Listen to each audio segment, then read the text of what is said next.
और बाबा के ताज़े ताज़े दावे की हकीकत को समझने के लिए हमने स्वीडन में रहने वाली डॉक्टर सुमैया शेख से बातचीत की। जून 2020 में जब पहली बार कोरोनिल बाबा ने लॉन्च किया था और आज फरवरी 2021 में ऐसा क्या बदल गया कि अब हम ये मान लें कि जो कोरोनिल दवा है वो कोरोना का इलाज करने में कारगर है?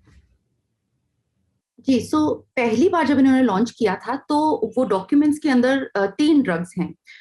तो वो 3 ड्रग्स में से सिर्फ 2 का रिसर्च का रेफरेंस दिया हुआ था और वो जो रिसर्च रेफरेंस था वो सिर्फ एक रोडेंट या रैट स्टडी थी, माइस के ऊपर, रैट के ऊपर स्टडी थी, वो ह्यूमन में स्टडी नहीं थी। तो ह्यूमन में अगर जब आपने कोई टेस्ट ही नहीं किया है तो कैसे ये दावा कर सकते हैं कि कोविड-19 के अगेंस्ट वो काम करेगी।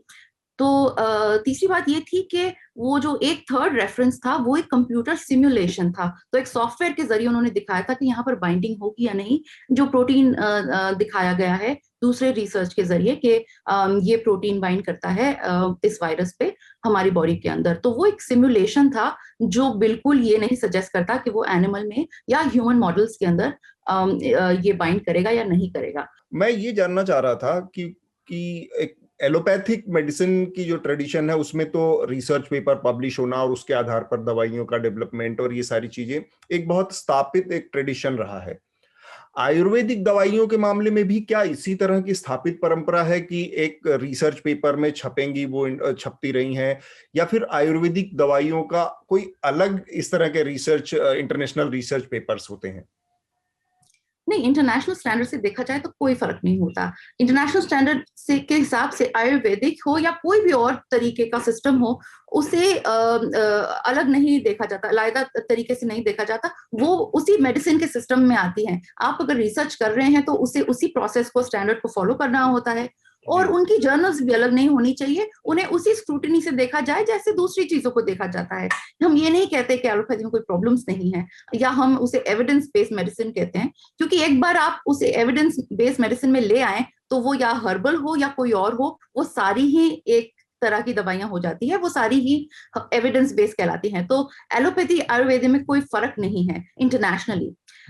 पर अगर हम इस तरह की चीजें इंडिया में आकर देखें, इंडिया जैसे है, चाइना है, ईरान है, इस तरह की कुछ कंट्रीज हैं जहां पे बहुत ही ज्यादा ट्रेडिशनल मेडिसिन का इम्पैक्ट है रहा है और लोग काफी ज्यादा इसे लेते हैं। तो इन जगहों पे जो मुख्तलिफ चीजें पब्लिश होती हैं वो कई बार इनकी अपनी जर्नल्स होती है। मैं ये नहीं कह रही कि ये वाली बाबा रामदेव की जो थी वो लोकल जर्नल थी, वो भी एक इंटरनेशनल जर्नल थी, पर हर जर्नल के पेपर को आप पब्लिश हो या ना हो उसे उसकी फेस वैल्यू पे नहीं लेना चाहिए, उसी स्क्रूटिनी से देखना चाहिए जैसे वो पब्लिश नहीं हुआ। जैसे मैं आज कोरोना से ग्रस्त हो जाता हूं तो क्या मैं कोरोनिल खा के सही हो सकता हूं, या फिर कोरोना इन जनरल खाता रहे कोई तो उसकी इम्यूनिटी ठीक ठाक रहेगी और शायद कोरोना हो ही ना? ये दोनों बातों का अंतर क्या कैसे करें हम? मुझे नहीं लगता इन्हें समझ आता है कोविड-19 है क्या, क्योंकि कोविड-19 के अंदर ओवर एक्टिव इम्यूनिटी से ही लोगों की डेथ हो रही है। क्योंकि जब आपका ये इन्फ्लेमेशन जो होता है